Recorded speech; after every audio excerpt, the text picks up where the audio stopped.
Pre ഡിഗ്രിക്ക് കയറുന്ന സമയത്താണ് എനിക്ക് തയ്യലിനോട് ഇൻട്രസ്റ്റ് കയറുന്നത്. അതിൻ്റെ മെയിൻ റീസൺ എന്താണെന്ന് വെച്ചാൽ വീട്ടിലൊരു തയ്യൽ മെഷീൻ കിടപ്പുണ്ട്. പിന്നെ പ്രീ ഡിഗ്രിക്ക് കയറുന്ന സമയത്ത് എൻ്റെ കയ്യിൽ ഒരു 5-6 ജോഡി ഡ്രസ്സേ ഉള്ളൂ. അപ്പോൾ അത്രയും നാൾ നമുക്ക് വലിയ ഫംഗ്ഷൻസോ കാര്യങ്ങളോ ഒന്നും ഇല്ല, ആകെ പള്ളിയിൽ പോയാൽ മതി. അപ്പോൾ അതിൽ ആഴ്ചയിലൊരു ഡ്രസ്സ് ഫൈൻ. പക്ഷേ പ്രീ ഡിഗ്രിക്ക് എല്ലാ ദിവസവും കളർ ഡ്രസ്സാണല്ലോ.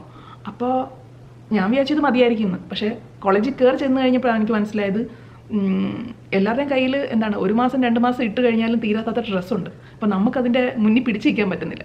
അപ്പോൾ പല വഴികൾ ആലോചിച്ചപ്പോഴത്തേക്ക് എനിക്ക് മനസ്സിലായി നമ്മൾ സ്വന്തമായിട്ട് തയ്ക്കുന്നതായിരിക്കും നല്ലത്. ഈ റെഡിമെയ്ഡൊക്കെ എടുക്കാൻ പോയി കഴിഞ്ഞാൽ കൈ നിൽക്കില്ല. അപ്പോൾ ഞാനിങ്ങനെ അമ്മയോട് പറഞ്ഞു, അമ്മ എനിക്ക് തയ്ക്കണം. അന്നേരം ഈ വനിതയിൽ ഇങ്ങനെ തയ്യലിൻ്റെ കാര്യങ്ങളൊക്കെ വരും. ഒരു ചെറിയ പങ്ക്തിയുണ്ട് തയ്യൽ എന്ന് പറഞ്ഞിട്ട്. അതൊന്നും മനസ്സിലായിട്ടൊന്നുമല്ല, എങ്കിലും കാണാൻ നല്ല രസമാണ്. ഇത്ര എളുപ്പമാണോ എന്നുള്ള മട്ടിലാണ്. അപ്പം ഞാൻ അമ്മയുടെ പറഞ്ഞു, അമ്മ എനിക്ക് സാരി വല്ലതും തരുമോ, ഞാനൊന്ന് വെട്ടി തയ്ച്ച് നോക്കട്ടെ എന്ന്. അങ്ങനെ അമ്മയുടെ പഴയ ഷിഫോൺ സാരികളുണ്ടല്ലോ, അത് അമ്മ എടുത്ത് തന്നു. അമ്മ പറഞ്ഞു, വെട്ടി തയ്ക്കുകയൊക്കെ ചെയ്തു, പക്ഷേ നീ ഇട്ടുകൊണ്ട് പൊക്കണം, അത് ഏത് അവസ്ഥയിലാണെങ്കിലും ഇട്ടുകൊണ്ട് പൊക്കണം. അങ്ങനെ ആദ്യത്തെ തവണ ഞാൻ തയ്ക്കുന്ന ഒരു നീല സാരിയാണ്, അതിൽ കുറച്ച് പൂക്കളൊക്കെ ഉള്ളത്.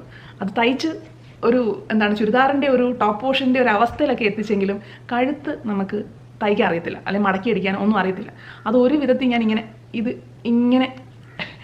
വെച്ച് കൈകൊണ്ട് കോരി തയ്ച്ച് വെച്ചാണ് ഞാൻ അതൊന്ന് ഇട്ട് നോക്കി. അപ്പം കൈ നല്ല വള്ളം പോലൊക്കെ ഇരിക്കുക. അപ്പോൾ അത് അഡ്ജസ്റ്റ് ചെയ്യണമല്ലോ. അപ്പോൾ നീല ഇത് കറുത്ത പാൻറ് ഉണ്ടെങ്കിൽ അതിൻ്റെ കൂടെ ഒരു കറുത്ത ഷോൾ ഇട്ട് ഞാൻ അഡ്ജസ്റ്റ് ചെയ്ത് ആ ചുരിദാർ ഇട്ടുകൊണ്ട് ഞാൻ കോളേജിൽ പോയി.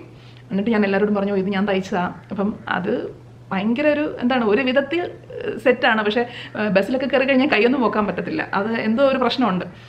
അപ്പം ഞാൻ ഇതിട്ടുകൊണ്ട് പോയതുകൊണ്ട് അമ്മ പറഞ്ഞു, ഓക്കെ അങ്ങനെയാണ് നെക്സ്റ്റ് സാരി തരാം. അങ്ങനെ പല സാരികൾ വെട്ടിത്തയ്ച്ചാണ് ഒരുവിധം ഞാൻ ചുരിദാർ, അതായത് കുറേ തയ്ച്ച് കഴിയുമ്പോൾ നമുക്കൊരു ഐഡിയ കിട്ടും, ഇതിങ്ങനെയാണ് എന്നൊരു ഐഡിയ കിട്ടും. അപ്പം അങ്ങനെയാണ് ഞാൻ ചുരിദാർ തയ്ച്ച് എടുക്കുന്നത്, അല്ലെങ്കിൽ അത് പഠിക്കുന്നത്.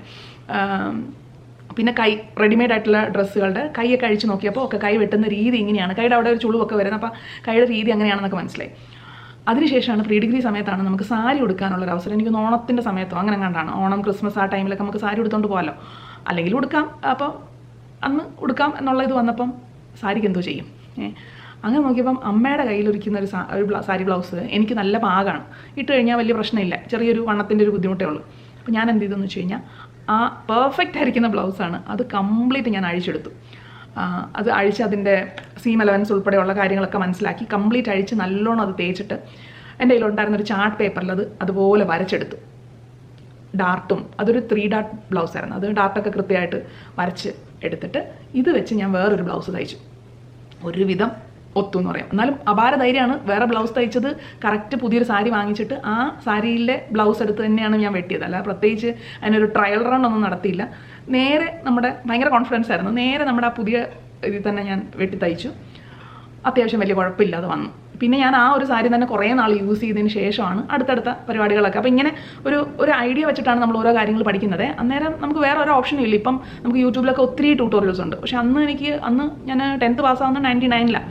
അപ്പോൾ എനിക്ക് വേറെ ഒരു ഓപ്ഷനും ഇല്ല നമുക്കിത് കാര്യങ്ങൾ മനസ്സിലാക്കാനായിട്ട്. അപ്പോൾ അല്ലെങ്കിൽ പിന്നെ തയ്യൽ ക്ലാസ്സിന് പോകണം. അത് എന്തോ എനിക്കങ്ങനെ പണ്ട് തൊട്ടേ ഈ പോയി പഠിക്കുന്ന പരിപാടി ഇഷ്ടമില്ല, സ്വന്തമായിട്ട് എന്തെങ്കിലുമൊക്കെ പഠിച്ച് റെഡിയാക്കുക എന്നുള്ളതാണ്. അപ്പോൾ അങ്ങനെ ആ രീതിയിലുള്ള പാറ്റേൺ ബ്ലൗസ് ചെയ്യുന്നത് എൻ്റെ ഒരു കല്യാണ സമയം വരെ, കല്യാണം കഴിഞ്ഞും ഞാൻ ബ്ലൗസ് തയ്ച്ചുകൊണ്ടിരുന്നത് അങ്ങനെയാണ്. അതായത് ആ 10th ക്ലാസ് ആ പ്രീ ഡിഗ്രി ടൈമിൽ ഉണ്ടാക്കിയ ആ പാറ്റേൺ തന്നെ മാറ്റം വരുത്തി, കാരണം വണ്ണത്തിൻ്റെ അവിടെയൊക്കെ വ്യത്യാസം വരുമല്ലോ, മാറ്റം വരുത്തി ഞാൻ ഈവൻ ഡാർട്ടും ഒക്കെ അത് ശരിയാക്കി എടുത്തു. കുറേ നാൾ കഴിഞ്ഞപ്പോൾ എനിക്ക് മനസ്സിലായി, ഓക്കെ ഡാർട്ട് ഇന്ന സ്ഥലത്ത് വന്നു കഴിഞ്ഞാൽ ഇതായിരിക്കും കറക്റ്റ് ആയിരിക്കും എന്ന് പറഞ്ഞ് മാറ്റി വരച്ച് അത് ശരിയാക്കി എടുത്തു. അങ്ങനെ ഞാൻ എൻ്റെ കല്യാണത്തിൻ്റെ ബ്ലൗസും ഞാൻ തയ്ച്ചത് ആ ഒരു പാറ്റേൺ വെച്ചിട്ടാണ്, അല്ലാതെ ഞാൻ പുറത്തൊന്നും കൊടുത്തിട്ടില്ല. അപ്പോൾ ഇതെല്ലാം കഴിഞ്ഞ് നമ്മൾ ഈ ഒരു തയ്യൽ ശരിക്കും ഒരു ബിസിനസ്സായിട്ടൊക്കെ ഇറങ്ങിയപ്പോഴാണ് ശരിക്കും ഇത് ടെക്നിക്കലി പഠിക്കണം, നാട്ടുകാർക്ക് തയ്ച്ചു കൊടുക്കുന്നതാണല്ലോ.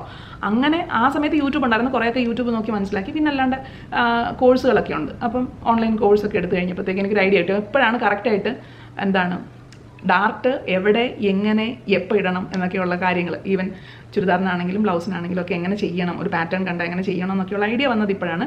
പക്ഷേ ഞാനിപ്പോൾ ഓർക്കാൻ കാരണം ഞാൻ ബുക്കൊക്കെ അടുക്കി പെറുക്കുന്ന സമയത്ത് എനിക്കൊരു പഴയൊരു ബുക്ക് കിട്ടി. ഇത് ഞാൻ 10th എനിക്ക് 10th ഇത് എന്തെങ്കിലുമൊക്കെ തയ്ക്കണം പിടിക്കണം എന്നൊക്കെയുള്ളൊരു ആഗ്രഹം കാരണം ഞങ്ങളുടെ ഗൈഡൊക്കെ വിൽക്കുന്ന ഒരു സ്ഥലമുണ്ട്, ജനറൽ ഹോസ്പിറ്റൽ ജംഗ്ഷനാണ്, ഞാൻ ട്രിവാൻഡ്രത്താണ്. അപ്പോൾ ഞങ്ങളുടെ സ്കൂളിൽ നിന്ന് ജനറൽ ഹോസ്പിറ്റൽ ജംഗ്ഷനിൽ വഴിയിലൊരു കടയിരിക്കും. ആ കട ഇപ്പം ഇല്ല. അപ്പോൾ അവിടെ ഗൈഡാണ്, ഞാൻ കൂടുതൽ നമ്മുടെ വി ഗൈഡ് വാങ്ങിക്കാനാണ് പോവാറ്. അപ്പോൾ വി ഗൈഡ് വാങ്ങിക്കാൻ ഇങ്ങനെ പോകുന്ന വഴിക്ക് ഇതിങ്ങനെ അവിടെ ഇങ്ങനെ എടുത്ത് വെച്ചേക്കും, ഇങ്ങനെ കുറച്ച് ബുക്സ് ഇങ്ങനെ മാറ്റി വെച്ചേക്കുമല്ലോ. അപ്പോൾ ഇത് കണ്ടപ്പോഴത്തേക്ക് ഞാൻ ആദ്യം പോയി എൻ്റെ റേറ്റ് ചോദിച്ചു. അന്ന് 99-ലാണേ. അന്ന് ഇതിന് 40 രൂപയാണ്. അപ്പോൾ ഞാൻ അത് പോയി പിന്നെ വീട്ടിൽ പോയി പറഞ്ഞ് അമ്മ എനിക്കിത് വേണമെന്ന് പറഞ്ഞ് അച്ചാച്ചിയുടെ കയ്യിൽ നിന്ന് പൈസ മേടിച്ചുകൊണ്ട് പോയിട്ടാണ് ഞാൻ ഈ ഒരു ബുക്ക് വാങ്ങിക്കുന്നത്. ഇതിനകത്ത് എന്തൊക്കെയോ ഉണ്ടെന്ന് വിചാരിച്ചുകൊണ്ടാണ് ഞാൻ വാങ്ങിച്ചത്. ശരിക്കും ഉണ്ട് കേട്ടോ. ജെ സ്വർണം എന്ന് പറഞ്ഞിട്ട് എനിക്ക് തോന്നുന്നു ഇവർ ഏതോ മറ്റേ ഹോം സയൻസ് ഒക്കെ പഠിപ്പിക്കുന്ന അവിടുത്തെ പ്രൊഫസർ എങ്ങാണ്ടാണ്. അപ്പോൾ അതിൻ്റെ 3ാം പതിപ്പാണ്. 1998-ലാണ് ഇതിൻ്റെ 3ാം പതിപ്പ് ഇറങ്ങുന്നത്. ഞാൻ വാങ്ങിക്കുന്നത് ആ 10th, ഞാൻ 99-ലാണ് 10th പാസ്സായത്. അപ്പം ആ സമയത്ത് ബുക്കാണ് ഇപ്പോഴും എൻ്റെ ഇരിപ്പുണ്ട്. അന്നിത് ഭയങ്കര ആവേശത്തോടെയാണ്, പഠിക്കുന്ന ബുക്കിനേക്കാളും ആവേശത്തോടെയാണ് വായിച്ചുകൊണ്ടിരുന്നത്.